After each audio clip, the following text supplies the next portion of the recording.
Welcome to the Slop Farm. Enjoy the video.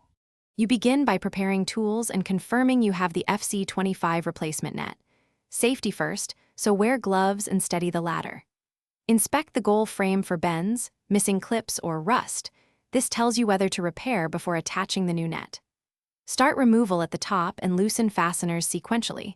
Once done, unhook the corners and lower the net slowly, keeping control so it doesn't tangle or catch on the posts. This prevents damage and sets you up for a clean install.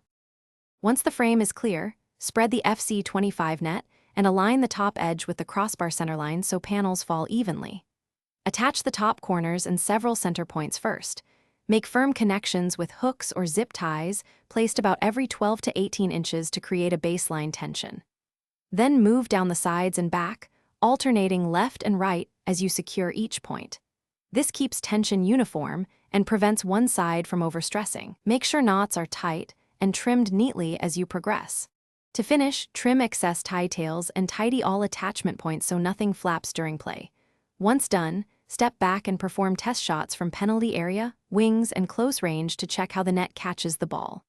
If you notice sagging or gaps, red-eye in the midpoints, add extra ties at the problem span, or replace any stretched sections. This restores proper rebound and longevity. If the frame moves during testing, stop and reinforce posts. This single troubleshooting step prevents recurring issues. Thanks for watching. Consider subscribing if we helped you today.